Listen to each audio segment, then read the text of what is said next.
Olá, gente, boa tarde.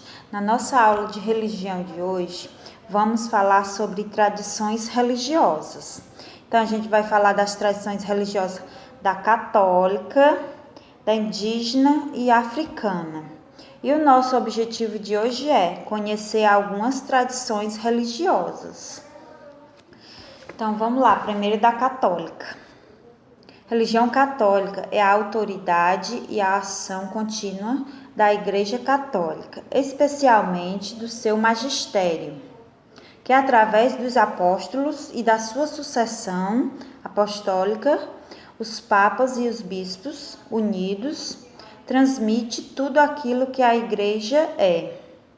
E é tudo quanto ela acredita para todo mundo.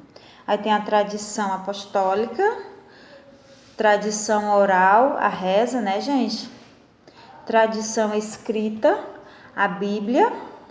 E agora a gente vai para os costumes indígenas. Os índios foram os primeiros habitantes do território brasileiro. São formados por povos diferentes, com hábitos e costumes e línguas diferentes, né? A alimentação dos índios é natural, rica em vitaminas, sais minerais e outros nutrientes.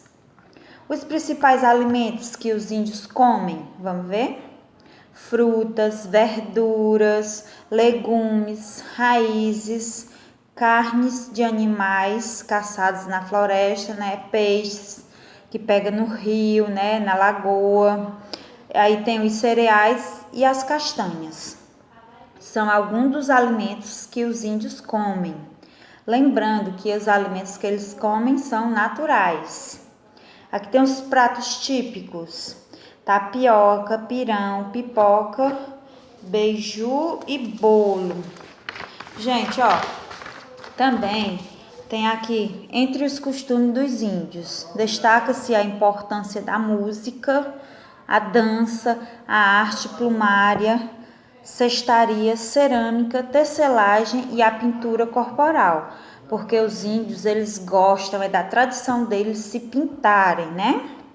A música é utilizada em ocasiões especiais, como ritos de guerra, nas festas de plantações e colheita e nos ritos de iniciação. Esses daqui foram alguns dos costumes dos índios. Cultura africana. Os africanos prezam muito a moral e acreditam que é bem semelhante à religião. Acreditam que o homem precisa respeitar a natureza, a vida e os outros homens, para que não sejam punidos pelos espíritos, como seca, enchentes, doenças, pestes e morte, e outros, né?